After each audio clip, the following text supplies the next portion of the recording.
Mais um negócio sério, mais um podcast nosso aqui. Eu sou o Rodrigo Turra, junto conosco aqui sempre a Fernanda Picossi. Se apresente, Fernanda, para nós. Tudo bem, Turra? Muito feliz hoje, estamos com presenças ilustres. Verdade. Alexandre aqui conosco. Muito boa tarde a todos, um prazer estar aqui. Hoje temos um convidado especial aqui, o nosso querido professor, doutor, coronel Lester Faria. Já explico para vocês por que é o professor, doutor, coronel Lester Faria, né? Eu não vou narrar todo o currículo aqui, mas acho que é legal a gente apresentar, explicar um pouquinho do porquê de cada um dos títulos, né? Mas o Lester foi um coronel da reserva da aeronáutica, mas que fez carreira desde a EPICAR, né, como cadete da aeronáutica, foi para a AFA, cursou, foi aviador, foi um piloto de caça, né, chegou até o título a patente de coronel, fez engenharia no ITA, engenharia eletrônica. Eu não vou falar, mas eu estou falando muito. Fez engenharia eletrônica, fez mestrado na área de microprocessadores, fez doutorado, trabalhou com pesquisa, por isso a titulação. Queria que você contasse para a gente, então, você se apresenta, conta um pouquinho dessa trajetória, o que te motivou e conta um pouco dos momentos Lester. Ah, legal. Prazer estar com vocês aqui hoje, tá? Muito feliz pelo convite, feliz pela oportunidade de falar um pouquinho de tudo que a gente passou até hoje, então é bem bacana, né? A gente, quando fala da gente, a gente fala com muito orgulho, né? Então, essa história, eu costumo falar que é uma história que eu julgo que é de sucesso, né? A gente, pelo menos, a gente se divertiu bastante. Foi legal. E foi divertido, realmente, o caminho, apesar de ter sempre pontos altos e baixos. Eu acho que é isso que a gente tem que deixar para quem está ouvindo. Nem tudo são felicidades, a gente tem pontos baixos também, mas o que a gente... É legal deixar para todo mundo é que, na média, tem que ser positivo, e é o que a gente faz. Então, como o Alexandre falou aí, né, eu já passei Começa do começo. Então vai ser longo. Lesterzinho começou como? Por que você quis fazer picar? Começa assim, com 13 anos. Então, vamos lá. A minha família é uma família tradicional, né? Então, papai, mamãe, vô, a gente, quando era criança, domingo, almoço na casa dos avós, junta toda a família, aquele negócio todo. Então, sempre foi uma família muito protegida, né? Sempre foi aquilo que todo mundo espera. Eu, criado em apartamento, o pessoal brincava que eu soltava pipa no ventilador, jogava bolinha de gude no carpete, mas no final de semana eu conseguia ir para casa de minha avó, onde ela morava numa vila, então a gente tinha uns amiguinhos. Então, de segunda a sexta na escola, no sábado e domingo na casa da minha avó, e no domingo almoço em família. Então, isso aí foi até ali os meus 13 anos. Aí chegamos nos 13 anos, né? E nos 13 anos, eu já tinha interesse de fazer engenharia. Então, eu falei, eu quero ir por esse lado da ciência, né? E realmente, ou engenharia civil ou engenharia eletrônica, são as duas coisas que eu gostava muito de fazer. E eu falei, nada melhor do que fazer um curso técnico, né? Então, eu falei, poxa, o Brasil precisa de técnicos, as pessoas falam muito em curso superior, mas eu acho que o técnico tem muito valor hoje em dia. Com 13 anos você pensou tudo isso. Não, exatamente. E eu falei... de 80, certo? Era 80, isso aí a gente está falando de 85, 84, 85, né? 13 anos pensando em tudo isso, Exatamente. E aí eu resolvi entrar num colégio-curso, né? Eu ainda estava indo para a 8ª série, e aí entrei num colégio-curso na época, que era o Colégio-Curso Martins, né? E era um curso que preparava para a carreira militar. Uhum. Eu nada de carreira militar, ninguém militar na família. Nada a ver. Nada, Fernanda, nada. Eu queria fazer escola técnica, o Cefet no Rio de Janeiro, né? Que é onde eu morava. E aí a gente fez, lá dentro teve a oportunidade eu comecei, passei dois meses só no colégio, na 8ª série do Martins, e aí teve um concurso interno para a chamada Turma dos Cobras, né? Que era aquela turma onde os que performavam melhor... Era aquela coisa de competição que falamos antes. Exatamente, né? Altamente competitivo, vamos fazer. A gente performou direitinho. Legal. E aí a gente foi para a Turma dos Cobras. O que era essa Turma dos Cobras, né? Era uma turma que ia dar nome para o curso, né? Então a gente pegava o pessoal que era só cursinho, o pessoal que era da 8ª série, meio que prodígio, vamos dizer assim, né? E tinha um ensino avançado. Então não fazia só eu, 8ª série, não tinha feito nada daquelas matérias, comecei a estudar coisas além da ementa curricular que já seria normal. E a gente fez, passou o ano inteiro ali, estudava à noite, então foi algo muito fora do que eu estava acostumado. Meu pai tinha que me buscar 10 e pouco da noite lá em Vila Isabel, no Martins. E no final das contas a gente fez prova para EPICAR, para a SpaceX, que é o correlato Colégio do Exército, Naval. para o Colégio Naval. Naval e para a Escola Técnica. O que aconteceu? Fui muito bem nas 4 provas, né? Passei em todas elas. Vai escolher a só mais que- longe.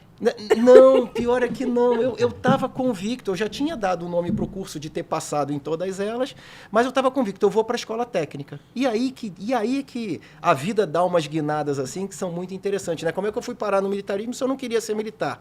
E aí eu peguei e fiz a prova, fui muito bem na escola técnica, só que o concurso foi fraudado aquele ano. Em 86, o pessoal cancelou o concurso da escola técnica. E aí, quando eles cancelaram o concurso de escola Sobrou técnica, as 3 militares para você. eu vou fazer de novo, aí passei de novo, só que a entrada nas escolas militares era tipo assim, início de março. E a escola técnica, eu passei, foi até bem, saí no jornal, fiquei em 2º lugar nacional, minha mãe super orgulhosa, né? Mas ela queria que eu fosse para a escola técnica para ficar debaixo da asa dela no Rio de Janeiro. E eu falei, não, como a escola técnica, a entrada vai ser só em abril, nesse meio tempo eu vou para EPICAR. Eu vou para Mas você EPICAR. podia ter ido para Naval no aí Rio, no podia Colégio ter Naval, ido- que tava pertinho. não, uma marinha Aí nunca- eu falei, você escolheu longe. Mas Porque era poderia tal- ter feito esses 2 meses assim, embaixo da a mão. chance da Exato. liberdade, né? Era o A tal do chance da desafio. Não, mas com toda Alexandre, certeza, porque tinha uma militar no Rio, Tinha, né? aí Você podia, tinha, né? podia, mas eu falei, poxa vida, não, eu vou para EPICAR, porque lá tipo assim, é o desafio, é mais longe, eu vou ficar sozinho, vou ficar isolado, e vamos ver como é que a gente vai desempenhar, até porque eu vou voltar, então como eu vou Coloca voltar, 2 meses de férias lá. vou ficar lá. Você voltou Na época- depois de 4 anos, foi isso? Exatamente. Na realidade, eu não voltei até hoje, né, Alexandre? O que aconteceu? Sua mãe Porque tá eu lá, saí coitada, lá, esperando tá lá você. esperando até hoje, porque eu nunca mais, nem para servir, eu voltei para servir no Rio de Janeiro, porque geralmente ou Brasília ou Rio de Janeiro, a gente como militar acaba servindo em algum momento da carreira. Eu nunca servi nem em Brasília nem no Rio de Janeiro. Agora até me deu até Então- um arrepio, que eu quase passei por isso. Você vê que eu não ia ver, eu ia estar lá daqui 50 anos, eu ficava pensando, nossa. Exato. E minha mãe espera, aí final de semana eu voltava para casa, fui para Barbacena, comecei a gostar, comecei a entender como a coisa funcionava, deu tempo de entrar na escola técnica, eu falei, não é agora. Nem prestou, então. Não vou. Não, eu prestei. Ah, prestou a passei, técnica, não? não fiz curso técnico. Eu prestei o concurso, mas não entrei, né? E aí eu falei, não, um dia eu ainda vou ser engenheiro, né? Eu, por enquanto, deixa eu tentar a carreira de aviador. Fiz lá os 3 anos em Barbacena, foi um baita de um desafio, a gente aprende, a gente ganha responsabilidade muito cedo, né? Eu acho que esse é um momento importante. Isso já com quantos anos? 14, Isso com 14 anos. de 14 a 16. De 14 a 17. A 17. Eu saí com 14, fiz 15 anos no meu primeiro ano em Barbacena, que é o ensino médio de hoje, né? Então, 15, 16, 17, eu estava fora de casa, e em Barbacena, voltando às vezes no final de semana para casa. Porque é aquilo que a gente estava comentando antes também. Nem telefone a gente não tinha celular, não tinha computador. A nossa comunicação era ficar, às vezes, na fila do orelhão para poder. O pessoal de hoje nem sabe mais Os o que pais é orelhão. visitam ou também não? Eles me visitavam em momentos assim festivos, tipo o recebimento da platina, quando a gente vira aluno depois do período de adaptação. A parte do 7 de setembro eles iam, então ia meu avô, minha avó, minha prima foi, meus irmãos. Então, eram eventos muito específicos. Mas porque era também longe, né? Uma coisa É que não longe, dá pra exato. você Então, ficar indo todo fim de semana. não dava para ir direto. Então, ficava mais naquele tempo, quando eu conseguia voltar e quando eles conseguiam ir me visitar. Mas essa independência que a gente adquire, e aí, consequentemente, a responsabilidade, ele é muito bacana para um menino de 15 anos, vai. Você não está lá com seus pais, né? Você está lá numa Aí rede tem- hierárquica, com disciplina manda. Tendo né? que tirar serviço, porque isso era uma outra Então, e coisa. você também recebe, né? Eu lembro que tem um, eu não sei como é que chama, é uma uma bolsa. Era uma bolsa. ajuda de custo. A gente falava que era o soldo, mas na Era época soldo, era isso que não eu ia lembrar. tinha aquele mínimo, né? Então era como se fosse uma ajuda de custo. Não pagava as passagens para casa no final de semana, né? Era muito baixo. Hoje parece que já está um pouquinho melhor esse Motorista negócio. dava carona, não? Não, nunca Não dá, peguei carona, não. Nunca peguei paga carona. passagem. Mas tinha gente que Só tem que ir de pegava. carro na frente. Não, e a gente tinha os ônibus que a gente chamava da sociedade acadêmica, né? Que aí tinha os ônibus que iam para o Rio, iam para São Paulo. Então, era um pouquinho mais barato e a gente conseguia. Legal. Então, foi um momento, assim, de virada, né? Onde a gente muito preso numa família tradicional, onde tudo era controlado, o ambiente era muito controlado ali, para, de repente, a gente estar independente, tirando o serviço. Na época, o pessoal fala, contava tempo de serviço? Contava, porque na época também era outra coisa que hoje não, é inadmissível, né? O melhor aprendiz, né? Tipo... A gente tirava serviço armado. A gente dava tiro no estande de tiro, Sim, a gente sim. e a gente tirava serviço mas dentro armado. da academia. Dentro né? do Você quartel, não podia né? Dentro da portar arma EPICAR. Só depois dos 21. Exatamente, mas a gente tirava serviço. Então, hoje não se fala mais, o ECA não permite, né? Aquele negócio, mas na época a gente tirava. Então, foram muitas experiências assim durante esses 3 anos que realmente fizeram a gente ficar muito mais maduro, né? Acho que consolidou muitas ideias. Não te causou nenhum trauma, né, Lester? Não, Nenhum problema, aprender a mexer porque... com armas com 14 anos, né? Não teve Não, porque nenhum... a gente sempre levou, eu acho que até por a gente ser muito infantil, né? Lógico, a gente amadurece. Mas a gente tomava tudo como a gamificação que o pessoal fala hoje. Naquela época a gente tinha competições. Então, por exemplo, um armamento, quem desmonta a arma mais rápido e monta ela mais rápido. Então era prática. Isso aí, para uma limpeza de arma, alguma coisa assim, sempre facilitava e era uma brincadeira para a gente. Brincadeira não vou dizer. Nenhum acidente na academia? Nenhum com acidente. Segue-se o rito, tem exatamente. acompanhamento. Tudo que a gente faz lá dentro, ele tem um plano de ação. Então, é tudo amarrado, é tudo muito bem, com condição de contorno muito bem delimitada, né? Então, para acontecer um acidente, realmente tem que ser alguma coisa muito extraordinária. Tem que fugir do script. E, geralmente, os instrutores, eles são muito bem formados e não são marinheiros de primeira viagem. Claro. Os instrutores que estão na EPICAR, né, eles estão lá há mais de 10 anos. E para eles terem um contato com os cheiro alunos... de encrenca quando ele percebe, você vai dar Eles sabem, exatamente. É aquele feeling que eles têm de quando a coisa não está indo por um caminho bom. O Ale também, né? Quase, quer dizer, passou na EPICAR e não fez, né? Eu não passei no exame médico. Por causa da miopia. Isso era uma insegurança que a gente tinha, sabia? E depois de investir 3 anos na EPICAR, né? Falando, agora eu vou para a AFA. Legal. Uma grande insegurança era exatamente essa, porque a gente tinha o temido CEMAL, né? Que é o exame médico. E o CEMAL, a gente... Cortava um monte de gente. Cortava e a gente, sei lá, a gente estava nessa época com 100 pessoas mais, um pouquinho menos, talvez. Arrisco a dizer, a maioria não passava. A maioria sai. A parte boa, sabe o que é? É que como o ensino é muito forte, inclusive agora esse ano foi considerada a melhor escola do Brasil, a EPICAR, saiu lá na mídia, né? Aqueles que acabavam não indo para a AFA por um motivo ou por outro, o exame médico é um deles, passaram na Unicamp, passaram na UFRJ, passaram em universidades muito boas. Então, independente do que acontecesse dali para frente, o nível era muito bom. Claro. Então, foi um período muito bacana, de aprendizado muito bom, e que abriu, de repente, uma fronteira para a gente pensar. E agora a academia? O que eu vou fazer? Né? E aí a academia, vamos lá... Você escolheu a AFA espontaneamente ou você foi no embalo? Não, aí eu já estava certo do que eu queria fazer, né? Carreira a gente já tinha aviador. A carreira de aviador, porque também era aquele negócio, é o mais difícil, é o mais desafiador, é o que de repente concorrido, é o mais concorrido, então é isso que eu quero. É aquilo que eu quero. E no final das contas, viu? Olha, eu acho que eu não sabia isso. Não podia mulher? Não, né? Nessa época não podia. Porque senão eu acho que eu também ia querer fazer tudo isso. Pode. É bem isso. Hoje já pode. Mas né? O quê? Uma tenente aviadora? Não, tem mais. Hoje já tem bastante, porque começou só com o pessoal de intendência, que é uma administração pública, vamos dizer assim, e depois começaram as aviadoras. Hoje tem até bastante oficial aviadora, né? Acho que major já tem major, não sei se tenente-coronel já tem, mas major já tem. Então, aí a gente foi para academia, e na academia foi era outra mentalidade, né? Enquanto na EPICAR era um negócio muito controlado, turma junta, a gente virou uma família, éramos em 100 ali, e a gente virava uma família, todo mundo, um ajudando o outro nas dificuldades, a gente se apoiando. Na AFA começou um negócio, a gente se uniu mais ainda, porque as dificuldades subiram, mas além do problema médico, né, que a gente estava falando, surge um outro problema, que é o desempenho em voo.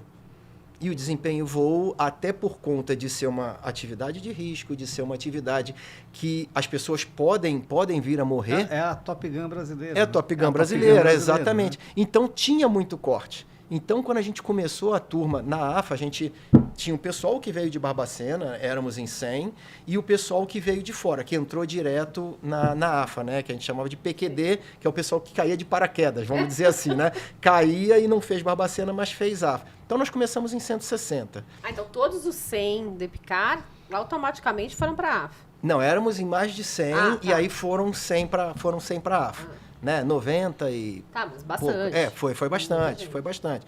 E aí, no primeiro ano da AFA, nós éramos em 160, né? Com os PQDs, com os paraquedistas, E né? quantos aviadores?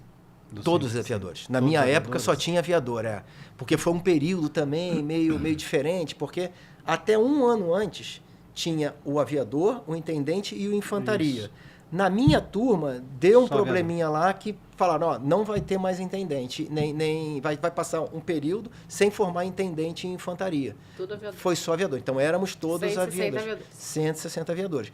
Fizemos o primeiro ano, voei planador, voei ultraleve, tudo no esquema de curso de clube de final de semana. Uhum. Então, tinha o clube de voo à vela. Como eu não viajava, porque aí Pirassununga era mais longe ainda do que Barbacena, e a gente não tinha dinheiro, então viajava uma vez por mês e eu ficava final de semana. Por que voar? Por que não voar? Voamos. Claro. Então, voamos bastante planador, voamos bastante ultraleve. Primeiro e segundo ano era isso, era a parte de desempenho. Então, a gente estudava astronáutica, astronomia, cálculo 1, cálculo 2, cálculo 3, física, química, matemática. Isso tudo da parte acadêmica. E voar estava lá longe no terceiro ano. E aí, no terceiro ano, ok, vamos começar a voar. Né? Eu estava um pouquinho mais seguro. Por quê? Porque eu já tinha voado planador, já tinha voado ultraleve, já tinha noção espacial. Então, até a parte do pouso, que desliga muito. Que aeronaves que vocês usavam? O que foi? Que aeronaves que eram usadas? Na época é T-25. Era os T-25. O T-25 não, o Tucano é o T-27 do quarto ano, que aí já era uma aeronave com uma performance melhor. Parecidos, assim, em termos de São desenho parecidos, ali, o T-25... O T-27 é mais o T-27, né? Até pouco tempo atrás, era a melhor aeronave de treinamento do mundo, né? O mundo inteiro comprava o T-27. Era da Embraer, tal. Então, é um avião muito bom. E o T-25 mais robusto justamente para aguentar as pancadas dos alunos, porque nem todo mundo sabia pousar e a gente tinha que ter um avião mais forte. E aí a gente foi para o terceiro ano. Terceiro ano, as matérias mudaram, já não era mais química, física, matemática, essas coisas. Passou a ser tráfego aéreo, navegação aérea. Então, eram matérias muito mais específicas da aviação. Era um dia na divisão de ensino, na DE, e um outro dia no esquadrão de voo. E o esquadrão de voo, a gente fazendo as aulas, né, os voos específicos. Então, primeiro, pré-solo, onde a gente voava com o instrutor ensinava tudo ali, a gente aprendia a pousar, aprendia a fazer o tráfego, aprendia quais eram as cidades. Então, aquela área de Pirassununga ali, Casa Branca, a gente conhece tudo de cima. Muitas delas eu não conheço do chão, mas de cima a gente conhecia. As áreas de voo, foi um período legal. Qual a parte negativa? E isso porque quando eu digo dos altos e baixos, né, o pessoal fala muito o glamour do voo, o glamour de estar. É realmente muito legal. Qual que é a parte ruim? Que nem todo mundo nasceu para voar. Aliás, ninguém nasceu para voar, né? A gente se adapta para voar, então é mais ou menos por aí. Não tem aquela habilidade inata. Exato, porque é psicomotor o negócio. Não é só estudar, é psicomotor. Não é só querer também. Não é só querer. E aí o que acontecia, né? Além de ter que aprender a voar, a gente tinha que aprender a voar em um número muito pequeno de aulas, de voos, né? Então, a gente tinha lá na época, no terceiro ano, para aprender a voar o T-25, se eu não me engano, eram 10 voos. Né? Em 10 voos, em 10 horas de voo, você tinha que aprender a voar. E nem todo mundo dá certo. Então, quando você não atinge os índices do voo, né, as notas mínimas lá, você toma o que a gente chamava de ficha rosa, né, um voo deficiente. Sim. Aí você tinha mais uma chance, mas você não tinha chances infinitas. Você tinha lá 2 chances antes de você ir para um conselho. E, eventualmente, os amigos não conseguiam passar. Acidentes tinham nesse percurso? Tivemos um acidente que eu vou contar dele, foi um outro momento baixo que abalou todo mundo. E foi bom você ter falado, não me deixe esquecer disso. A gente voa e aí, como alguns não atingem, o que acontecia? A gente tinha um alojamento com alguns quartos, cada quarto com 6 pessoas, e de repente 6 viravam 5, viravam 4, viravam 3, E aí o pessoal desfazia aquele quarto, misturava com o quarto do lado, que também já tinha 2, e juntava. E a turma ia encolhendo. Então, dos 160, começaram a cair para 150, 140, 130, pessoal sendo desligado e a gente, poxa vida, perdendo os amigos. Porque E esse pessoal deixava de ser aviador, mas ia para Saía reserva? fazer outra saía faculdade, para a Ia fazer faculdade. faculdade. Porque na época, como eu falei, não tinha a intendência e não tinha a infantaria.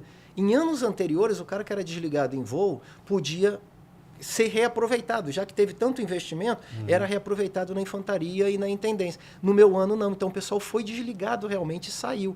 Então, pessoas ali com uns 3 anos de EPICAR, com mais 3 anos de AFA, ou até 4 anos de AFA, que teve gente sendo desligado no 4º ano, saíram e tiveram que viver vida civil.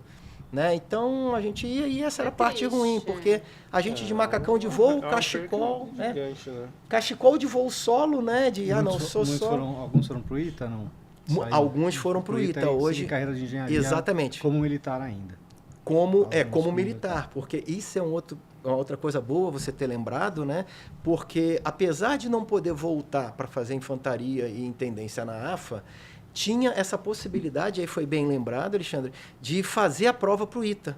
Né? E aí tem vagas separadas, né? Lógico, tem que ter a nota de corte, né? Tem que passar, mas pelo menos aí, imagino eu, vai uns 4, 5, não mais que 10, mas pelo menos uns 4 ou 5 fizeram a prova do ITA e passaram, justamente por causa daquele negócio do ensino forte e tal, passaram e são oficiais engenheiros hoje. Sim. Estão na reserva também, como eu já, né? Legal. Mas foram para o ITA. Então, a parte ruim da academia era essa, de você estar um dia, todo mundo de macacão, voando e tal, e no dia seguinte o cara tá de abrigo. Abrigo que é um abrigo que a gente usa na hora que está desimpedindo ficha para ir embora. Então, essa é a parte ruim. E no 3º ano, a gente teve um momento que acho que ficou marcado para a turma inteira, que é aquele negócio, com voo a gente não brinca, né? E quando a gente pensa, muita gente foi desligada, faz parte do processo, porque para um instrutor de voo, e aí depois eu virei instrutor de voo, seria muito inconsequência para, tipo assim, para eu não te desligar do voo, eu falar, você pode voar solo. Claro. Por quê? Porque você vai voar solo, se você não estiver fazendo as coisas, você pode morrer. Não tem contingência nenhuma. Exatamente. E aconteceu um caso na minha turma, no voo solo do menino, ele foi voar, entrou num parafuso, era uma manobra que a gente treinava, era uma manobra bem natural, a gente fazia... Todo voo a gente treinava parafuso, né? Que o avião cai, vai rodando, você descomanda e recupera. Fazia. Esse menino da nossa turma, ele acabou entrando em parafuso. Tinha um outro exercício, que era stall, né? Que é o avião perder a sustentação e a gente recuperar. Nesse stall, ele entrou em parafuso, entrou para um lado, descomandou, como certinho, só que não parou. Ele entrou para o outro lado. Aí entrou para o outro lado e foi até o chão. E aí acabou vindo a falecer. Ele estava consciente ou ele desmaiou em voo? Então, não, aparentemente ele estava acordado. É que ele não conseguiu realmente descomandar. Então foi algo bem triste pra gente, aí foi um momento baixo. Claro. Né? Então perdemos aí um parceiro, um irmão, um amigo ali. Mas normalmente não acontece, né? Não, é bem raro. Não, né? porque realmente é tudo muito rigoroso, né? É aquilo que a gente falou. Os indicadores do voo, eles são muito rígidos. Então, você começa lá com o nível percepção, onde o instrutor mostra. Depois é uma resposta orientada, ou seja, você faz, mas o instrutor pode corrigir. Para todos os exercícios de voo, né? E depois vem resposta mecânica, onde você faz e o instrutor olha, e aí depois vem a parte de você já consegue fazer tudo sozinho. Então, o instrutor não interfere, não fala, você tem que fazer tudo. E aí até que você chegue lá na 11ª missão, e aí você sai para o teu voo solo. E aí no teu voo solo você faz tudo sozinho, porque nem instrutor tem. Então você decola, sai, voa. E aí é um momento legal também da minha carreira, que eu digo que eu tive oportunidades muito legais, né? Da minha turma eu fui o primeiro cadete a solar.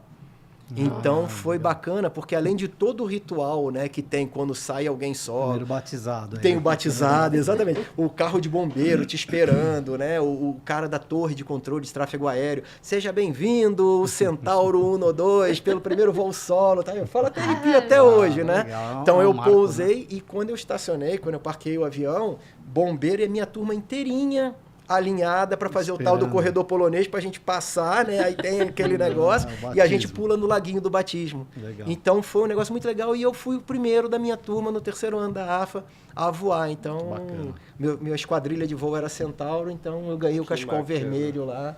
Foi E muito já tava bacana. com quantos anos? 18? Não, isso Não, aí mais não. 21. Não, essa aí eu tinha 16, 17. Aí, Não. ó. 17 anos. Mas isso foi na Epicar? Não, foi na AFA. Na AF, você entrou É, cedo, é né? porque Não. 15, Não. 16, 17... Então, 18, 19, 20. 18, 19. Ah, não, desculpa. É. Eu voei planador com 18. Mas o voo foi 18, 19, 20. Eu vou planador também com quanto? Eu também, né? Ah, é? Tipo Ah, não, assim, então- vai. Não, de planador. Uns 38.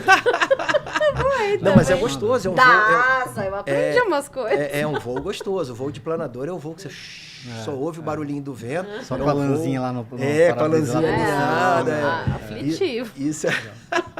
Isso é um voo muito legal. E aí a gente fez lá o 3º ano, voamos o T-25, 4º ano voo o T-27, aí o avião já começa a ficar mais na nossa mão, ele permite várias coisas. Então, voo de formatura, como a Esquadrilha da Fumaça voa, acrobacia, então a gente começa a ficar mais Mas você senhor aprende do avião. a acrobacia Aprende também. tudo. Aprende tudo. Aprende não só acrobacia isolada, como acrobacia em voo de formatura, na ala, que nem a Esquadrilha da Fumaça faz. Então, aquilo que a Esquadrilha da Fumaça faz, qual que é o grande diferencial? Fora umas manobras que eles fazem, que só eles fazem. Mas eles fazem baixo. Então, é muito mais perigoso, né? Para poder ficar no nível do público. A gente faz aquilo a 20 mil pés, 18 mil E a pés. preparação do pessoal da Esquadrilha Fumaça, a mesma que vocês têm ou é completamente Não, diferente? todos eles passaram pela formação da academia. Teve que Então, fazer tudo isso. Então Todos, é tudo eles, da já, AFA, todos veio. eles já sabem, tudinho. E a Esquadrilha da Fumaça, eles têm um detalhe, né? Não é qualquer um que voa na Esquadrilha da Fumaça. A Esquadrilha da Fumaça, por eles serem um grupo que viaja muito, que representa a Força Aérea no Brasil e no mundo, para o piloto ser admitido na esquadrilha, ele, primeiro, tem que ter lá uma carreira operacional. Então, esse é o primeiro ponto. Segundo, ele tem que ser voluntário. Ninguém é obrigado a ir para a Esquadrilha da Fumaça. Ele é voluntário, e uma vez que ele é voluntário, e aí tem muitos voluntários, né? O pessoal que está na Esquadrilha da Fumaça tem que aceitar aquela pessoa. Então, se ele é uma pessoa que, não é benquista na turma, Não basta ou que gera... desempenho de voo. Exatamente, Ele precisa também ter exatamente. algum grau de- Você tem que ter uma interface ali, porque um tá entregando a Um vida confia dele, no outro. um tem que confiar muito no Claro, outro. tem que ter E um. eles viajam, passam muito tempo longe de casa. A minha então, mãe tem é uma família. amiga, né, da Daisy, o filho dela é piloto da Esquadrilha da Fumaça. Então, não é qualquer É, um. eu sei Até que é porque complicado. você ganha uma chancela, né? Você, uma vez fumaceiro para sempre. Você é reconhecido como fumaceiro. Então, Tá há muitos anos já. E aí, como é É. que foi a transição para a engenharia? Como isso Então, aconteceu? aí a gente saiu da AFA, né? Vai para Natal, então todos nós fomos para Natal depois de formado. Aí já estávamos em 98, então daqueles 160 saímos em 98. A gente, depois de voar muito o T-27, a gente vai para Natal, onde a gente faz como se fosse a nossa pós-graduação, que é a parte de emprego armado do avião. Então, a gente usa o avião como arma. Então, metralhadora na asa, lança bomba, lança foguete, faz stand de tiro, né? Então, tudo isso aí a gente emprega o avião como arma. E aí, passa esse ano e aí a gente vai para um esquadrão operacional. Nessa época, eu já era piloto de ataque, né? E aí, tudo isso... Só fala aviação de caça, aviação de ataque, né? E aí, eu fui para a aviação de helicóptero. E a aviação de helicóptero, eu passei 5 anos empregando helicóptero também na parte de busca e salvamento em Recife. Foi quando eu conheci minha esposa, tive meu primeiro filho, né?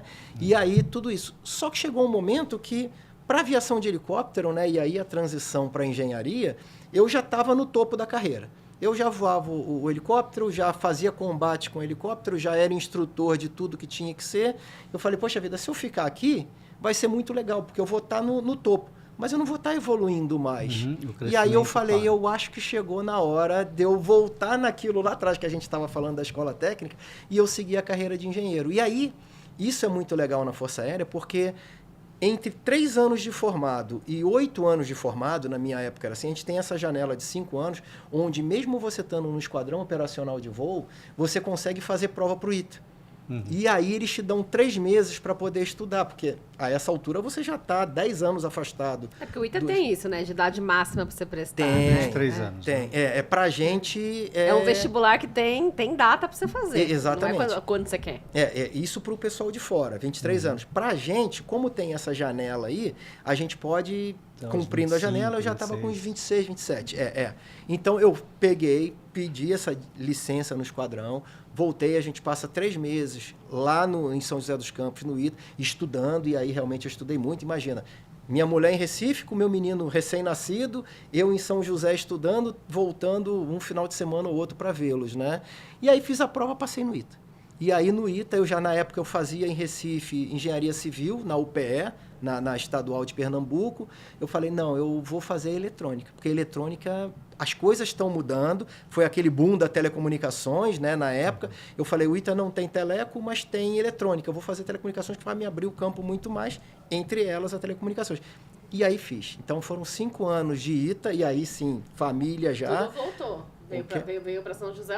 Aí viemos para São José de Malicuia, minha mulher pernambucana, não tinha um cobertor, porque a gente não precisava. Chegou lá, foi o ano mais frio do ano, né? Foi o ano mais frio dos últimos tempos. Você não queria desafio?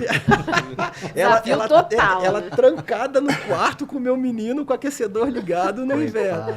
Então, barra pesada. E eu estudando, né? Então, eu com eles, porque a molecada toda com 18 anos, né? Os alunos da minha turma de eletrônica. E eu com 28, 27, 28. 10 anos mais velho, com família, com mulher, com filho.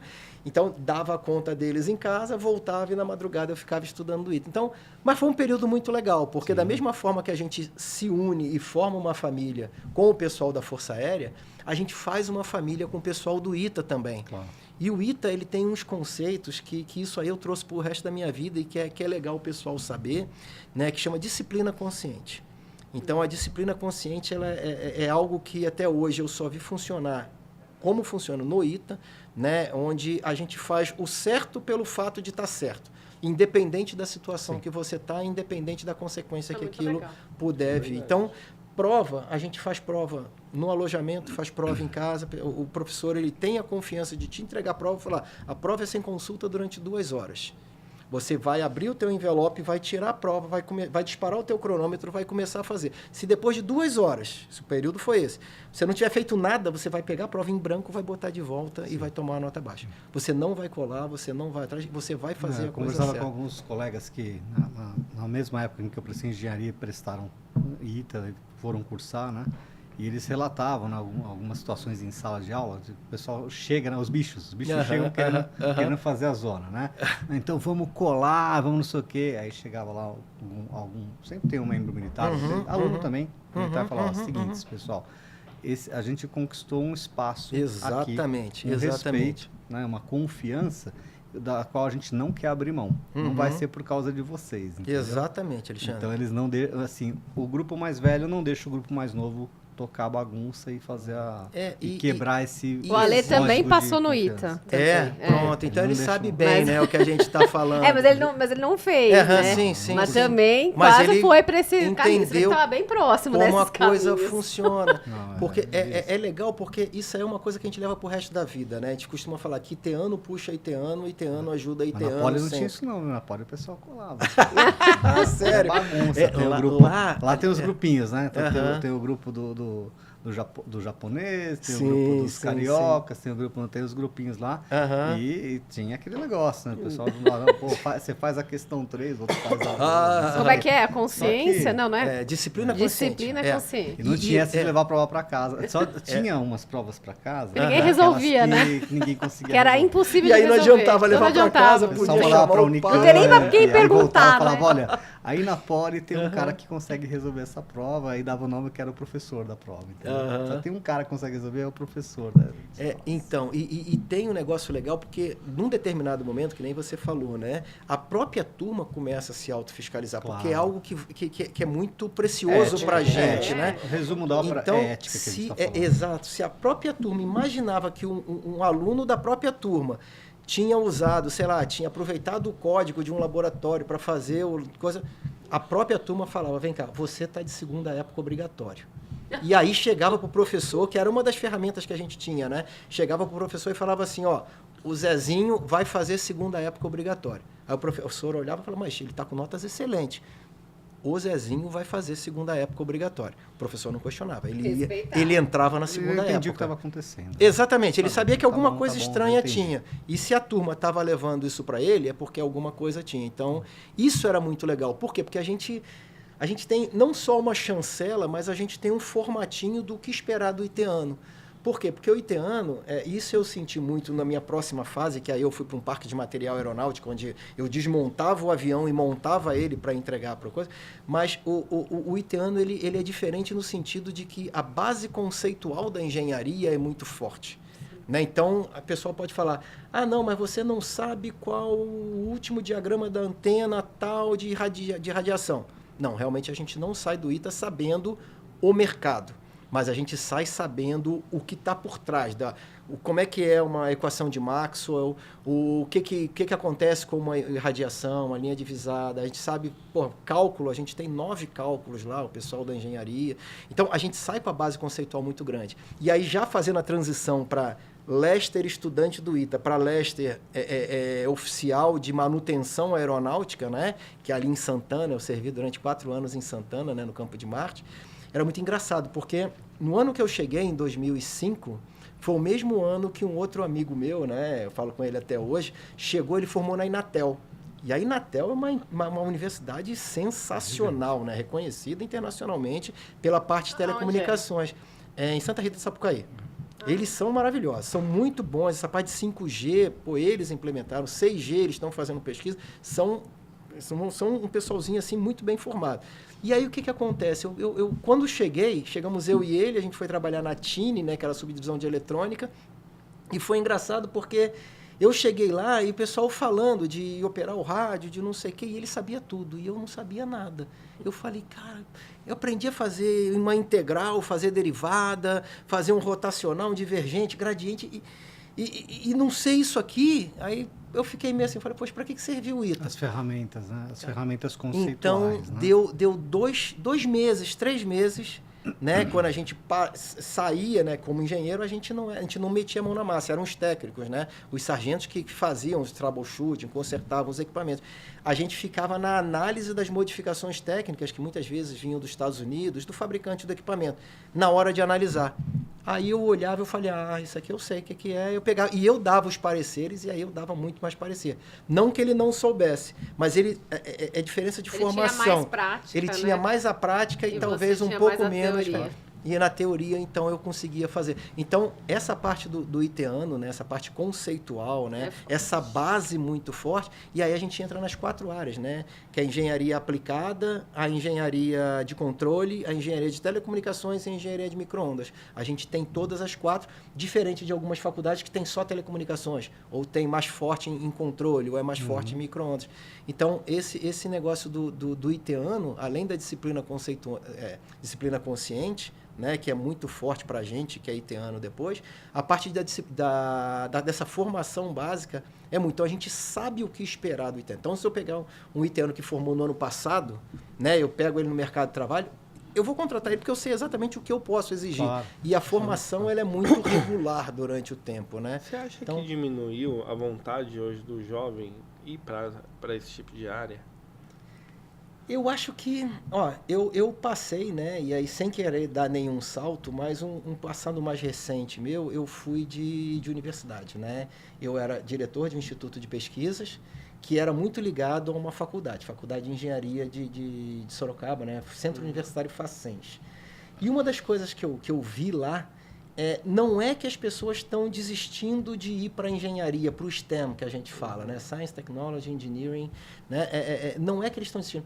Eu acho que a pandemia deu uma diminuída nessa vontade das pessoas terem diploma, das pessoas fazerem um curso superior, né? E é muito engraçado, porque... E a indústria, se a indústria não puxa a demanda, os profissionais não têm um desejo de vou me formar num curso técnico para trabalhar exatamente com o quê? Tirando o pessoal de programação, que tem demanda, né? Trabalhar em curso técnico mais ligado à mecânica, à indústria mecânica. Se olhar para o Brasil, o que é que a gente produz de indústria mecânica aqui no Brasil, né? Então diminuiu muito, ainda tem, mas diminuiu, já foi muito melhor no passado, né? Então isso acaba influenciando o mercado também. E né? hoje a informação ela está muito fácil. Né? Hoje o que você não consegue diretamente no chat GPT, no YouTube, num negócio assim, você entra nessas plataformas que dá curso, você tem um monte de curso gratuito lá. Então você consegue aprender sozinho. E eu acho que essa nova geração, eles estão muito mais familiarizados com esse tipo de aprendizado do que aquele aprendizado que a gente aprendeu lá atrás na universidade, onde a gente entra numa sala de aula, aquele pacotinho tradicional, quadro negro ou PowerPoint. Isso tem que mudar, né? Eu digo que as universidades, do jeito que elas estão hoje, elas são algo que vai estar em extinção muito cedo se a gente não se reinventar. Porque a gente tem que atrair essa nova geração para dentro da sala de aula de novo, seja numa sala de aula invertida, seja no que for. Porque tem que mudar, porque senão a gente não vai conseguir atrair esses alunos. Então, não é que eles estão fugindo da engenharia, eu acho que eles estão fugindo de todas as outras. E as universidades, as indústrias, né, as empresas, como o Alexandre falou, quando elas não puxam a necessidade de um diploma, elas falam assim, faz um teste prático aqui. Teste prático o cara vai conseguir fazer se ele tiver estudado sozinho. Ele vai passar. Então, ele mesmo não está sentindo mais a necessidade. Então, são duas tendências que eu tenho visto recentemente, que é a de as pessoas não estarem buscando mais um diploma, né, e as pessoas não quererem mais estar no presencial. O ecossistema, né, que eu visualizo que pode funcionar, que pode ter alguma promessa de vingar no futuro, é a universidade funcionar como ela funciona, gerando conhecimento, desenvolvendo tecnologia nova, mas licenciar isso para a indústria. Perfeito. Licenciar para a indústria. Exatamente. A indústria puxa como? Ela vai buscar conhecimento na universidade, ela também tem suas áreas de P&D e tal. Perfeito. Mas ela vai buscar conhecimento novo, licencia, e tem algumas fazendo um bom trabalho na Universidade Federal do Paraná. São sensacionais eles. Tá nesse modelo de gerar tecnologia, de fazer patente e colocar isso para licenciar. A USP está fazendo um movimento disso também há algum tempo, tem algumas tecnologias interessantes. A Universidade Federal do Paraná desenvolveu, por exemplo, uma placa solar ultra fina. Sensacional. Ultra fina, né? Até o pessoal fez uma publicação recente aí sobre isso, né? Mas isso faz com que, primeiro, o licenciamento gere receita para a universidade. E aí você pode criar vários modelos, inclusive de remuneração interna. É o ciclo fechado, você fecha o ciclo. A indústria faz isso ir para o mercado, leva isso para o mercado e remunera. Né? E isso faz com que o ecossistema de geração de conhecimento, pesquisa e desenvolvimento funcione. E atrai aos jovens, porque quem olhar e perceber que é um ecossistema que gera valor, em termos financeiros, em termos de conhecimento. Tem as spin-offs, né? Tem as spin-offs, que é uma tecnologia desenvolvida na universidade, pode gerar uma spin-off e o aluno que está lá participando do desenvolvimento pode fazer a indústria trazendo aquela patente. Sim. E aí, o que você falou, Alexandre, é muito importante, porque algumas empresas não entenderam isso ainda. O potencial, né, ou a força que a universidade tem no que a gente chama de tríplice hélice, né? Então, é o governo, a indústria e a universidade. A indústria, ela não precisa, né? As indústrias, as empresas, elas falam, a gente não tem dinheiro infinito para investir em P&D. Não precisa. Não tem necessidade. Porque é só ela fazer, baseado no governo, onde tem editais de fomento, tem incentivos. Esse governo, ele coloca dinheiro por meio do fomento na universidade para desenvolver uma tecnologia. Essa universidade tem que estar alinhado com demanda do mundo real, porque também não adianta, como a gente cansou de ver na universidade, desenvolver pesquisa para deixar na biblioteca como uma tese de mestrado, doutorado e aquilo não gerar nada. Então, a empresa gera a demanda, a universidade desenvolve com o dinheiro do governo. Essa inovação, vamos chamar assim, ainda não é inovação, é a pesquisa e o desenvolvimento aqui. Conhecimento novo. Né? Exatamente. Passa para a indústria, onde a indústria vai transformar aquilo em dinheiro e aí sim vira inovação. Gera valor. Gera valor. Esse dinheiro que a indústria vai vender aquela tecnologia gera receita, gera imposto, gera mão de obra, faz a economia girar, volta o dinheiro para o governo, porque o governo está taxando e está gerando mão de obra, e esse dinheiro é reinvestido por impostos no governo e reinvestido na pesquisa na universidade. Legal, tem lei do agora bem, lei da inovação agora eu vou contar a história triste. E onde você não tem o conhecimento necessário, traz de fora. Transferência de tecnologia ajuda você a fazer. Então, mas isso aí seria lindo. Mas o que acontece? parou ali, Aham. na universidade. A universidade, a indústria não vai atrás, não Esse sei é o o quê, ponto. publica Esse é o ponto. todas essas invenções, todos esses projetos novos, domínio público, os brasileiros dão tudo pro mundo de graça. Tudo pronto, Aí todo mundo vem aqui, eu isso. tô pensando em alguma tecnologia nova. Vai lá, já tem todos os estudos feitos. Consegue patente? Não precisa. É domínio público pro Exato. mundo. Então a gente não. Aí parou aqui. Então todo esse lindo de dinheiro pra todo mundo, não tem. Agora, tá ali de mas graça, isso- tem o chinesinho. Você sabe que a gente se auto-sabota, né? Com toda certeza. É bonito o que você fala, porque o nosso sistema ele não ajuda também. Não. Porque pensa bem, depois que a universidade ganhou dinheiro, que ela desenvolveu a tecnologia, qual o indicador que hoje é cobrado da universidade? Isso. Publicação.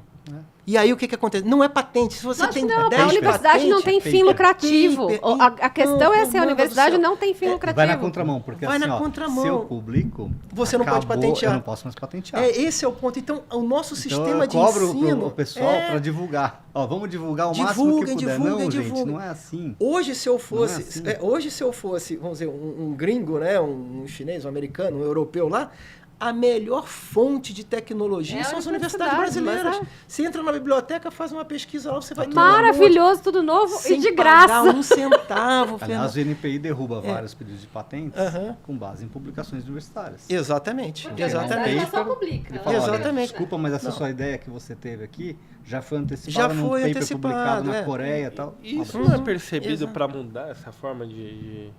Então, eu acho que... Mas é aquilo que eu falei, a universidade ela não tem fim lucrativo. Então, assim, ela está preocupada com a publicação em nome dela. Precisaria as indústrias. porque o indicador é então, esse, precisaria né? uma O indicador conscientização é esse. das indústrias de buscar no berço das universidades todas. Isso é uma Isso. questão de pensar no coletivo, porque assim, quando ele publica, ele protege alguma coisa, ele protege o direito autoral. A autoria é dele. Mas para que serve o copyright? Né? Como direito autoral, eu consigo reservar um mercado para uma tecnologia? Não. Então, eu ser o autor de um conhecimento, de uma técnica, né? de um método, me resguarda a tecnologia associada àquilo dentro de um território, de um país? Não. Eu sou o autor, mas ninguém vai pedir para si, né, solicitar para si a autoria que é minha. Respeitam a minha autoria, mas eu posso usar aquele conhecimento, desenvolver uma tecnologia, aplicar aquela tecnologia e patentear aquilo em outros países, em outras localidades, desde que aquilo não tenha sido revelado? Posso. E se a tecnologia estiver associada àquilo que foi divulgado e não der mais para patentear? Fica aberto para o mundo. Então a gente está botando dinheiro para P&D, pesquisa e desenvolvimento, e dando de graça para o mundo o conhecimento. Uma pergunta que isso que você comentou é muito rico e muito próprio. Quer ver por quê? Lembra que eu falei da tríplice hélice, né? Universidade, empresa e governo. Quando eu falei de governo, eu falei só do fomento, que é um ponto importante, mas tem uma outra orelhinha ali, tem um outro elo ali, que ele é extremamente importante, que chama política pública. Hoje, quando você pensa em governo, nessa nossa área que a gente está conversando, de patente, publicação, paper, aquele negócio todo, a gente tem o MEC e a gente tem o MCTI. São os dois grandes. Um é pesquisa, o outro é ensino. Qual o indicador que eles cobram as universidades para a universidade ser boa? Publicação. Publicação também. Se você pode ter 500 patentes. Se você não tiver publicação, o teu nível vai lá para baixo. Então, você meio que obriga a universidade a publicar, os professores a publicar para poder eles serem qualis A1, CNPq, para eles serem qualis B1. Então, o que acontece? 1, 2, 3, 4, 5, 6. O sistema sabota o sistema. Por quê? Porque o professor, ele está brigando pelo territóriozinho dele ali. Ele quer ser promovido, ele quer ir a professor titular, ele quer pegar uma bolsa do CNPq. A carreira acadêmica faz com que ele tenha ele vai colecionando publicações para ele poder ser elevado a próximos níveis. Então, faz parte do governo, e aí isso não é uma crítica, né, mas talvez uma melhores práticas ou uma sugestão, repensar isso que a gente chama hoje de indicadores de promoção ou de reconhecimento das universidades. Sim. Porque as universidades não têm nem ciência por aquele negócio de período de graça. Né? Elas podem publicar, mas depois da entrada na patente. É 1 ano, vamos lá. É 1 Período ano, de graça 12 é 1 meses, ano da é. publicação. Você Isso, tem. Depois disso, domínio público. Mas as pessoas nem sabem que tem isso. Então Quem elas está gerindo? publicam. Quem é que está Não gerindo? tem uma né? gestão Não disso. tem o NIT, não tem o Departamento NIT de Propriedade dentro. Intelectual da Não tem universidade. nada. Mas faz a mesmo os que gestão dos tem prazos? NIT, não tem. A preocupação é outra. Então, a gente é o que eu digo, a gente se auto-sabota e Outra coisa, a gente não conhece o sistema, a gente não conhece as regras. Porque se a gente conhecesse, a gente podia se beneficiar disso também. Mas a gente que eu digo, a gente Brasil, a gente universidade, a gente meio acadêmico, a gente podia. Dá para fazer? Dá. Dá para melhorar? Dá. Quando Fernanda fala, não, o governo lança uma política e aí chega na indústria, a indústria faz parceria, apoia, recebe isso aqui, que aí a Alexandre falou e falou muito bem, né? Conhecimento por conhecimento não quer dizer nada, não é inovação, né? Tecnologia, produto, serviço. Ele passa a ser inovação quando ele vai para a empresa e gera dinheiro, entendeu? Então, é isso que a gente tem que conhecer a big picture da coisa e tentar casar os quadradinhos. Nessa trajetória de pesquisa na área de engenharia e na área militar, conta pra gente aquilo que você puder falar. Tá. Conta pra gente aonde o Brasil é bom. Porque a gente está carente de ouvir que o Brasil seja bom a gente nem em sabe, alguma coisa que seja sabe. diferente daquilo que todo mundo sabe que o Brasil é bom. Isso, a gente é muito bom em muita coisa. E a gente é ruim em uma coisa, de marketing. A gente é ruim de marketing demais, cara. E aí eu vou contar um pouquinho mais da minha história, porque vocês vão entender onde eu quero chegar, né? O que acontece, né? Quando eu formei, eu fui lá para o Parque de Material Aeronáutico, em Santana, aquele negócio todo, voltei, fiz meu mestrado, fiz meu doutorado. E aí, nesse momento, eu tinha uma formação em engenharia e uma formação operacional. O que o ITA, né, e a Força Aérea percebeu de muito bom? Ele tinha engenharia, ele tinha, que era o ITA, os advindos do ITA, e ele tinha um monte de piloto. Só que o piloto não conseguia conversar com o engenheiro. Não conseguia sequer gerar requisito para o engenheiro desenvolver alguma coisa. Então tinha esse gap no meio. É o trabalho do especificador. Esse não Exato, é trivial. Não é. Não Tem trivial. engenharia de requisitos, tem uma engenharia só para isso. E aí o que aconteceu? Lá nos anos 99, 2000, o ITA e a Força Aérea teve uma grande sacada, o Estado-Maior da Aeronáutica. Falou, ok, vamos pegar os aviadores engenheiros, que aí era eu, vamos dizer assim, né, que tinha formação aqui, para fazer essa interface. Porque eu tinha bagagem operacional, eu sabia quais eram as dores dos aviadores, né? E eu tinha técnica, então eu conseguia fazer os dois mundos conversar. Mas ele foi mais adiante. Ele criou um negócio chamado PPGAL, Programa de Pós-Graduação em Aplicações Operacionais. Então ele começou a pegar um monte de piloto nos esquadrões de voo e trazer para fazer o ITA, seja num curso de especialização de 6 meses, seja num mestrado de 2 anos, seja num doutorado de 4 anos. Criou uma carreira para formar o skill necessário. Exatamente. Só que ele não ia estudar diagrama de radiação da antena IAG. Não ia. Ele ia pegar um problema real da Força Aérea e, por meio de um mestrado ou de um doutorado, ele ia dar uma solução desenvolvendo tecnologia. E aí a gente começou a trazer, mesmo os não engenheiros, porque esse pessoal não é engenheiro, eles são pilotos da Força Aérea, mas eles eram mestres ou doutores em problemas, em aplicações operacionais. E saem com o diploma do ITA. E aí começaram a trazer. Então, isso é uma coisa muito legal. Com isso, a gente começou a formar um colchão de especialistas operacionais e técnicos. E aí, né, é o que eu digo que a Força Aérea tem muita coisa legal. O DCTA, que é o Departamento de Ciência e Tecnologia Aeroespacial, que fica em São José, onde o ITA é um dos institutos que o pessoal conhece, mas que a gente tem inúmeros outros institutos, a gente tinha que divulgar mais isso. Então, lá dentro tem o ITA, que é a parte de formação acadêmica, né? Formação de recursos humanos. Você tem o IFI, né? Que é Instituto de Fomento Industrial, que ele trata da parte de certificação. Então, certificação das aeronaves, certificação dos equipamentos, tudo isso são eles que fazem, né? Então, eles são os responsáveis. Você tem o IAE, que é o Instituto de Aeronáutica e Espaço. Então, é onde desenvolvem propelente, onde desenvolvem turbina, onde desenvolvem foguete, onde o VLS lá atrás estava sendo desenvolvido, onde hoje o VLM está sendo desenvolvido. Então, tem projetos maravilhosos. É o veículo lançador de satélite. Fala o que é isso, porque eu não sei. O VLS é o veículo lançador de satélites, onde a gente lá em 2000... Tipo um foguetinho. É um foguete, mas que coloca satélite em órbita. Tá. Ele vai até lá, a área, aí depende do satélite que estiver sendo satelizado ali, e ele coloca o satélite em órbita. A gente teve um insucesso lá, Acidente de Alcântara, 2000, de Alcântara, ficou muito famoso.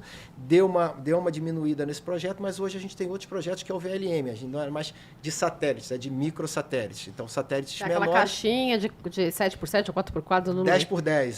Porque o Gilberto falou. São os CubeSat, né? E aí é 1U, que é 10, 10, 10, 2U, que aí é 20, 10, 10. Então começa a ter tudo isso. Então, o IAE, ele desenvolve tecnologia em parceria com a Alemanha. Os foguetes que a Alemanha lança, que a Austrália lança, que a Islândia lança, são tecnologia nossos. brasileira. É o VSB-30, né? Então, é a gente que fez isso, com tecnologia E brasileira. cadê o marketing para contar isso? Ninguém faz sabe. isso. E aí eu vou contar, né? E aí, aproveitando para contar um pouquinho mais da minha história, né? Eu passei em 2 lugares, aproveitando essa formação, eu passei em 2 lugares que eu acho que são dignos de realmente das pessoas não só se inspirarem, mas terem muito orgulho, né? Um é o Laboratório de Guerra Eletrônica do ITA, né? Que esse laboratório a gente trata com assuntos de defesa nacional. Cibersegurança. Não é cibersegurança ainda, a gente trabalha com ambiente eletromagnético, porque ele foi criado antes da parte de cyber, né? A cyber não era tão... Ele é de 98, 99.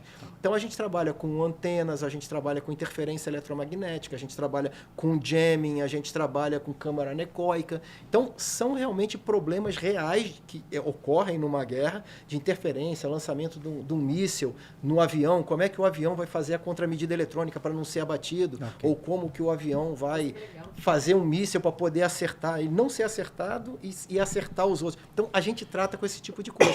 E aí, por conta de estar nesse laboratório de guerra eletrônica, eu fui chefe durante um bom tempo, e por conta do meu mestrado e doutorado, que foi na área de sensores, microeletrônica e criogenia, me mandaram para a África do Sul. E aí é que eu digo que é digno de orgulho, porque pouca gente sabe, mas o Brasil desenvolveu junto com a África do Sul um míssil de 5ª geração infravermelho, que é o que tem de mais moderno no mundo. E ninguém sabe disso. Hoje o míssil que vai ficar embaixo da asa do avião, como é o Gripen... falando de tecnologia hipersônica. Não é hipersônico. Ele é 5ª geração porque ele consegue... ele não é suscetível a contramedidas eletrônicas. Então, ele consegue atingir o alvo, mesmo que o alvo ele faça manobras de evasão, que lance flare, chefe, que é o que a gente... são medidas... É o equivalente aos caças de 5ª geração. Exatamente. Mesmo conceito. É o que tem de hoje de mais moderno. E aí a gente foi para a África do Sul e passou 2 anos e meio lá desenvolvendo a cabeça desse míssil, o sensor, que é a parte mais tecnológica da coisa. Tanto que o míssil é todo um pouquinho brasileiro, porque a gente tinha gente em Cape Town, tinha gente em Joanesburgo, em Centurion, né? Eu ficava em Pretória, que era tipo uma área mais sigilosa que só poucos entravam. E a gente pegava desde o silício, da pastilha de silício, até sair o sensor e a cabeça do míssil. Então, esse míssil é um pouquinho meu também. Eu gosto de falar que... Você produzia o semicondutor completo lá. Completinho, até semicondutor militar. Totalmente militar. Tem uma especificação diferente. Totalmente. Ele é comercializado, esse míssil? Esse míssil, hoje, ele não está sendo vendido até onde eu sei. Eu não sei se a África do Sul está vendendo, porque a propriedade intelectual ficou. A África do Sul, eu ia perguntar, Brasil, você ganha royalty disso? Não ganho. Mas figura entre inventores? Eu acho também que não. Eu não sei nem se gerou PI. Tem que ser... Eu acho que não gerou nem PI. Tá? É como segredo de negócio. Talvez. Não, acho que não gerou PI, não. Mas essa parte eu ajudei a desenvolver não só o sensor e a cabeça do míssil, como toda a bancada de testes. Quem fez fui eu também, junto com outros amigos lá, mas desenvolvendo, tal. Então, isso dá muito orgulho. Poucos países no mundo têm um míssil da qualidade que a gente tem. Sim. E aí, quando eu voltei, aí um outro ponto legal que eu acho que dá para a gente ter muito orgulho, eu fiz o curso de carreira, né? Que a gente, quando é coronel, a gente faz um curso de carreira, que é o Comando de Estado Maior.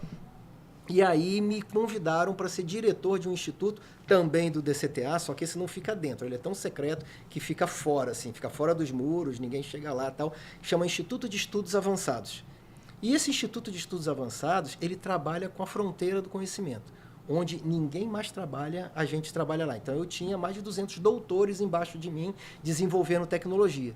E aí é que é legal, porque o Brasil tem tecnologia que, tipo assim, é orgulho para o resto do mundo, né? Então, a gente estava conversando aqui fora, a parte de hipersônica, né? Pouca gente sabe que o Brasil é uma das, talvez, não mais que 5 potências do mundo, que tem uma aeronave hipersônica. A gente fez o lançamento há 2 anos atrás, com sucesso, de um acelerador hipersônico e que foi junto um veículo nosso hipersônico. Vai ser feito o segundo lançamento.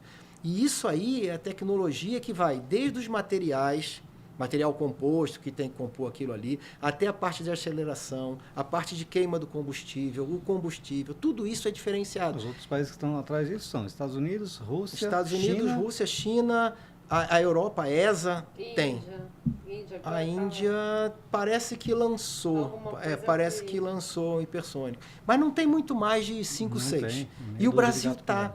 E aí, mais importante do que ter, é você fazer parte desse seleto grupo, porque quando forem feitas as discussões, automaticamente você tem que ser convidado. Então, você, estrategicamente no mundo, né, a gente ganha um status mais alto. Então, a aeronave hipersônica a gente tem. A parte de geração de energia, de microreator nuclear, a gente tem pesquisa lá também, pouca gente sabe. A gente tem um bunker que fica lá, sei lá, 20 metros de profundidade, onde a gente faz experimento com radiação ionizante. Por quê? Porque quando o satélite passa lá em cima, a gente tem o que o Sol chama de flare solar, aquelas línguas de fogo. E aquilo ali ioniza o ar todinho. Quando aquilo bate no satélite, na câmera, no pixel do satélite, aquilo queima. Ou queima o componente eletrônico do satélite. A gente faz pesquisa com isso lá e desenvolve componentes que são tolerantes a esse tipo de radiação. Lógico, a gente tem parceria com a Federal do Rio Grande do Sul, tem parceria com a FEI, aqui em São Bernardo, mas são coisas que poucas pessoas no mundo, poucos países no mundo fazem e a gente faz. A parte de sensoriamento remoto, a gente tem um monte de pesquisa. Então, os satélites, como que é o imageamento SAR de abertura sintética, parte multiespectral, como que eu faço depois que o satélite chega lá em cima, como que eu faço para saber se a câmera ainda está bem calibrada?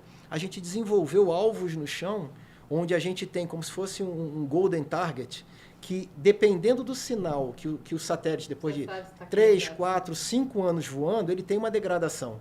Dependendo da imagem que ele faz, eu consigo fazer uma matriz de transferência para corrigir. Então, por exemplo, satélites que pegam multiespectral, né, que eles pegam as bandas de absorção da luz para um determinado alvo, quando ele descalibra, ele muda um pouquinho. Então, descalibrado é ruim, porque dependendo da faixa, você pode estar, por exemplo, imaginando uma plantação e achar que está faltando água, porque a banda de falta de água é bem específica. Só que se ela estiver deslocada, a gente vai interpretar que não é falta d'água, mas sei lá, é uma praga que está lá. Aí o agricultor vai entrar com pesticida. Se tiver automatizado com inteligência artificial, ele vai jogar o pesticida lá. Vai jogar o pesticida lá. Demandado pela informação errada. E aí a planta morre por excesso de pesticida e por falta d'água. Então, quando a gente tem essa calibração em voo, o satélite lá em cima, a gente corrige, ele vai voltar a raia para o lugar certo, vai dar indicação. Então, a gente tem muita coisa. Mas você vê que você fica orgulhoso, né? A gente percebe. Não, eu também, eu percebo como é um pedaço do Brasil que a gente não conhece. Não conhece. Falta de informação. Eu, quando recebi o pessoal lá, e eu acho que no meu período de 2 anos e pouquinho lá no IAV, eu fiz questão de mostrar. O pessoal diz, Lester, você é muito marqueteiro. Eu falei, não sou marqueteiro. É que eu gosto do que eu faço, eu me divirto e eu acho que as pessoas precisam saber. Então, eu recebi muita gente lá, fiz parceria com um monte de empresa, né, com um monte de instituições que poderiam se beneficiar desses conhecimentos. E isso é muito legal. Por quê? Porque a gente divulga e mais pessoas ficaram conhecendo o que a gente faz e se puderam se beneficiar. Você aqui hoje era isso, era a gente dar um pouco de visibilidade disso que existe. A gente sabe que isso é um público bastante seleto dentro do Brasil, né? Não é uma coisa... Vocês fazem parte de uma equipe de elite dentro do Brasil. Sem dúvida. Elite, estou falando no bom sentido, né? Elite no sentido do conhecimento. Né? E que faz... enche sim o país de orgulho, né? Mas que a gente sente que como é que a gente pode dar escala para esse tipo de coisa? Se a gente não fizer marketing, a gente não vai dar escala para isso. É isso. Né? Então, se a gente não divulgar, você vê, a SpaceX está lançando agora um serviço, né? É o passeio espacial as a service. Aí você fala, mas para que serve isso? Só para bilionário ir lá ficar andando no espaço? Claro que não. Eu posso fazer ensaios, eu posso levar laboratórios de pesquisa para o espaço. E isso vai trazer frutos para aqueles laboratórios, vai trazer tecnologias novas, né? O Brasil consegue fazer esse tipo de coisa? A gente pode prestar esse tipo de serviço para outras empresas, para multinacionais do mundo todo? Setor de cosmético, laboratório farmacêutico, a gente pode prestar isso? A gente pode. Hoje a gente tem não só isso, como muitas outras tecnologias que aí... A Chamal consegue fazer isso? A Chamal consegue fazer isso, porque a Chamal, né, você já comentou um pouquinho da Chamal, né, e a gente tem muito orgulho de estar à frente aí, né, com os nossos parceiros da Chamal, mas uma das coisas que a gente se beneficia muito, né, e a gente se orgulha muito na Chamal, é de a gente ter um bom network. Então, até por conta da experiência prévia, né, do que cada um já passou, esse meu período na direção, que a gente fez muito networking, que eu acho que é tudo hoje, você mostrar, mas você também poder prestar algum serviço para os outros, a gente fez um círculo muito grande de parceiros. Eu sei que é verdade. Né? Quando a gente foi na feira, qual que era a feira? BR Space, a gente não conseguia andar 1 metro sem alguém parar o Lester para cumprimentar, para falar. É porque a gente fez muitos amigos nessa vida. Eu sei, né? a gente não conseguia, assim, chegar no estande do lado para ver o carro voador. Ele parava assim, a cada 30 centímetros ele parava. Alguém pegava e batia nas costas. Eu presenciei esse networking enorme que você tem. Mas isso é muito legal, sabe por quê? Porque muitas vezes eu acho que não falta nada para o Brasil. Né? O Brasil tem tudo. Se a gente, principalmente, a gente como Chamal, né? Como Chamal não, Space, falta. Eu digo para você eu vou falar. Falta estratégia. Falta estratégia. Então, é aí que eu ia chegar com a Chamal. Aonde a gente quer se posicionar? Onde a gente quer colocar o Brasil? A gente tem todos os elos. E eu sou testemunha de que a gente tem. Sistema espacial. A gente tem um programa espacial completo. Quero fazer um experimento com um laboratório de microgravidade. A gente tem. Eu quero botar alguma coisa em órbita. A gente tem. Eu quero desenvolver um propelente de baixo custo. A gente tem. A gente tem tudo. O que falta na realidade, no final das contas? Falta uma mente maior pensando em estratégia, né? Para onde que a gente quer ir. Só um parênteses aqui, tá? A Poli... Os estudantes da Poli participaram de um concurso de foguetes, né, internacionais. Os alunos da Poli venceram a 2ª colocação com um propelente à base de açúcar. Açúcar, é isso mesmo. Usaram açúcar. É isso né? E o primeiro colocado foi americano, foi uma universidade, acho que de Maryland, se não me engano, que usou como propelente um combustível que no Brasil é proibido. Então eles não poderiam ter utilizado aqui no Brasil. Né? Mas a gente no ITA foi 2º lugar mundial também, na época era a IREC, que era a competição mundial de foguetes universitários.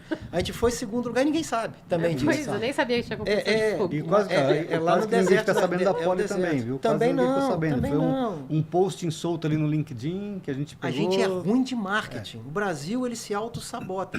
E aí, quando eu digo que faltam algumas coisas, primeiro, essa mente estratégica que vai pensar qual o rumo geral. Né, para onde que eu quero ir, para juntar todas essas peças e irem na mesma direção.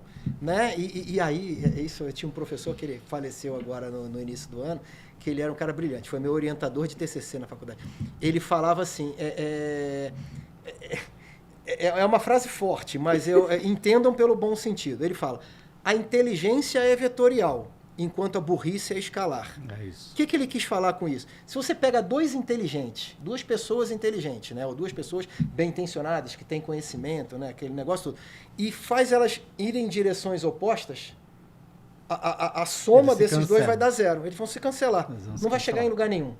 Né? Você tem que alinhar os dois. Agora, e aí é que entra a estratégia. Não, ela não cancela, ela só vai somando. A burrice é escalar, porque ela soma. Você pega dois burros.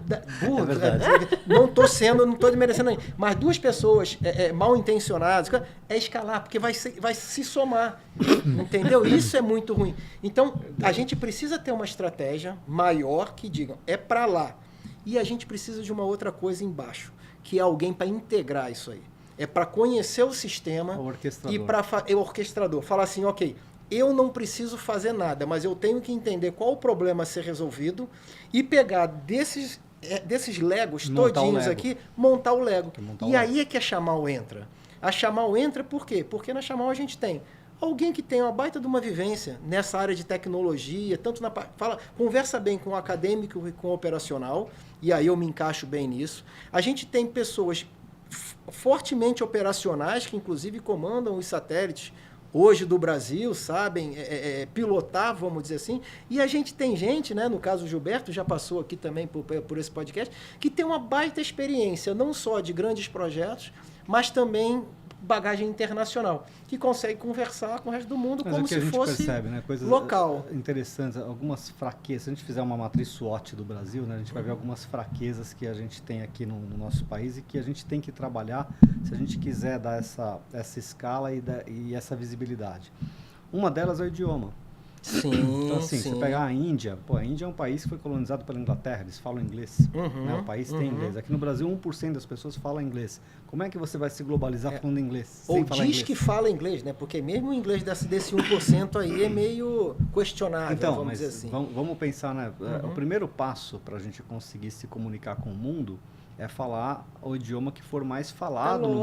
É lógico. Então, assim, É a gente lógico. precisa... O brasileiro, se você reparar, tem vergonha de falar inglês e enxerga o idioma inglês como pedante. Se você usar um anglicismo na sua comunicação, você é pedante, você é visto como arrogante. Então, o que a gente precisa, assim, separar um pouco desses estigmas e desses preconceitos e falar o que é necessário para eu atingir o objetivo que eu quero. O que eu vi que você trouxe aí da escola militar foram três ativos interessantes. Disciplina, busca pela excelência Sem dúvida. das coisas, né? Você trouxe de lá, e ética. Sim. Que são é um tripé, É um tripé. que a gente sente falta aqui no nosso país. Bom, ética eu não vou nem comentar, né? Pois Abafa o Não caso. vou né? nem Deixa comentar quieto. sobre ética. Né? Abafa o caso. Mas assim, disciplina. A gente estava falando hoje, né, uma apresentação que nós fizemos sobre taxa de mortalidade das empresas no Brasil.